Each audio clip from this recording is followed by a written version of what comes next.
बड़े संघर्षों से निकले आप, आपके ऊपर भी आया और मैंने सुना परिवार पे भी आपका काफ़ी संघर्ष रहा बचपन में। आपने मतलब फिर भी कहते हैं कि जीवन में का सबसे बड़ा गुरु ठोकर है, खाते जाओ सीखते जाओ, खाते जाओ सीखते जाओ।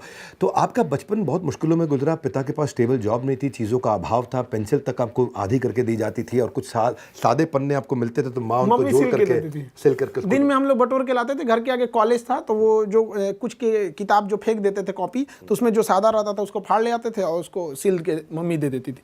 और उसको हम लोग ना कॉपी चेक कराने नहीं ले जाते थे, क्योंकि स्कूल वालों का एक स्ट्रेटजी होता है कि कॉपी मेरे यहाँ से खरीदो, ये तो कॉपी ही नहीं है, सिली हुई है। तो पीट देते थे लोग कि क्यों नहीं लाए, तो पिटाना ही ठीक था। वहाँ लेते तो बैन कर देते कि भाई तुमको कॉपी लेनी ही पड़ेगी।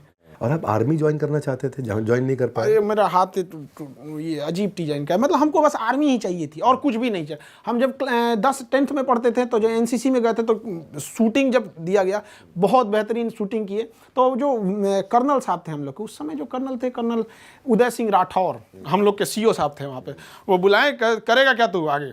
आर्मी वालों की भाषा ही बहुत स्टिक होती है, तो हम उन्हीं को देख के कहें कि यही बनना है हमको। तो बाद में एनडीए वगैरह जाना था तो काफ़ी मेडिकल टर्म्स उसके हार्ड होते हैं, तो वहाँ सक्सेस नहीं हो पाया इनमें। और ऐसे चीज़ों में आप छटिएगा जो कभी सही भी नहीं हो सकता है, तो फिर वहाँ जाना कोई मतलब नहीं बनता। फिर बाद में एजुकेशन टीचिंग में चले। तो सीबीएसई आपने 10वीं इंग्लिश से किया, अच्छा, और 12th आपने हिंदी से किया। बाद में एनडीए मेडिकल फिट होने के कारण गए नहीं, और बीएससी करने के बाद आपने एमए ज्योग्राफी में किया। तो मैं देख रहा था कि बार बार आप बदल रहे थे, बार बार प्रोफेशनल डायरेक्शन बदल रहे थे, और करियर में आपने कई दफ़ा चेंजेस किया और बाद में आप मास्टर जी बन गए। आज आप सिखा रहे, लेकिन आज 25 साल से उम्र के कई कम उम्र के बच्चे हैं, आप अपने अनुभव से उनको क्या कहना चाहेंगे कि वो अपना करियर कैसे चूज करें? सबसे बड़ा चीज़ हम एक चीज़ कहेंगे ना, जो चीज़ कर सकते हैं ना वही करना चाहिए। कई लड़कों को देखते हैं उनका दिमाग माइंडसेट बिजनेस का है, जबरदस्ती घुसे जा रहे हैं इधर में, वो भी सही बात नहीं है। अब किसी का बिजनेस में घुसार दिए, उसको पढ़ने का शौक है, तो पहले उनको पता होना चाहिए। हमको पता था कि अगर हम इंग्लिश मीडियम में रह गए रहते तो कुछ नहीं कर पाते। हम सीबीएसई पर तो मजाक के हिसाब से बोल देते हैं कि सीबीएसई अदरवाइज हमको ना वहाँ 10% समझ में आता था, बट स्टैंडर्ड एकदम बढ़िया टाई वगैरह सब रहता था। पर शुरुआत में आपने एक बच्चे से शुरू किया था पढ़ाना, और वो बच्चा बहुत निकम्मा था हमने सुना, और बाद में आप वो बच्चा क्लास में टॉप करने लगा। बड़ा भारत शो में हमने कई शिक्षक बुलाए, हमने अलग पांडे जी बुलाए, आनंद सर बुलाए, अमन धत्तरवाल, और आज खान सर हमारे साथ में हैं। तो कठिन सब्जेक्ट भी लोग आसान कर रहे हैं, ये वो सारे टीचर्स हैं, और आप भी कठिन सब्जेक्ट को बहुत आसान करते हैं।